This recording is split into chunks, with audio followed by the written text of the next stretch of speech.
Hey everybody, it's Gianna Bresenden here, and I'm so sorry that I didn't get to you today at noon. I had every intention to be here for you, like I say, on Monday, Wednesday, and Friday at noon, but actually today I played hooky a little bit and went to the movies with some girlfriends, which I don't get to do very often. But I went to see the movie Lion, and I wanted to share with you today something that I think is really simple but important way to just improve the connections in your relationships. And it was based off what I saw in this movie. So if you haven't seen it yet, it's about a little boy from India and he ends up getting adopted, and it kind of goes through his story. But one thing that I realized right off the bat is that the way the cinematographer made this film, you felt like you were looking right into the boy's eyes. And there was one scene in the movie, he was lost, he was alone. He was in a subway station at night, maybe a 4 or 5-year-old boy. And he can't speak the language in the country that he's in, but he looks across the way and he sees another boy who's older, maybe 8 or 9. And their eyes meet. And the older boy smiles and kind of pats the ground next to him. And the little 4-year-old boy in the movie knows that that's going to be a safe place.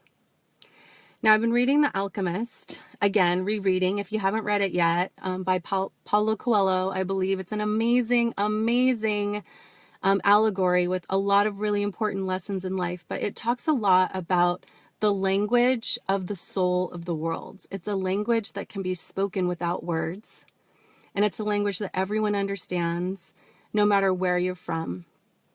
And in this case, I felt like I was watching an up-close and personal example of this language of the world. And it happens when one human being meets the eyes of another human being, and there is a recognition that I see you, I feel you, I hear you. And I think those connections don't happen often enough. You know, I think about how many times do I go through my day and I'm talking, but I'm not really connecting. And that could be with strangers, like at the grocery store or at the bank. Like, how often do you really look into the person's eyes when they ask you how you're doing? How often do you look right at them in the eye and say, I'm well, how are you? I think that would really transform even that 30-second reaction at the counter. But how much more when you're interacting with your family? You know, it's really got me thinking about how often I'm sitting at my desk and I'm working and someone's trying to ask me a question and I half-heartedly give a response, or I'm completely silent. I'm not giving them my full attention. And either I miss what they're saying, or I mishear what they're trying to talk to me about, or they get impatient because I'm not really listening. And I think that you guys know what I'm talking about. So this idea that you can communicate without words, that you can connect to other people's souls without talking, just by looking at them in the eye, I think that's a tradition that's taught universally, because I've heard of tantric yoga classes and things like that, where, you know, all of it is about interacting with one another and being really in the present by taking the time to look someone in the eye. In fact, I remember a Facebook video that I saw where, I don't know if you guys have heard, but there's a lot of animosity in Europe towards Middle Eastern and African immigrants that are coming into their countries because of the wars and things that are going on there. And in this one video, hey Kristen, good to see you.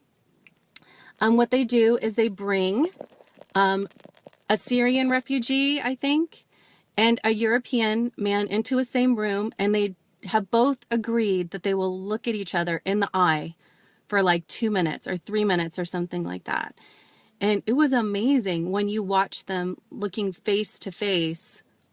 All of a sudden, one would maybe smile, and then the other one might say my name, or, you know, try to communicate in some way by speaking a name, and there would be a nod of recognition.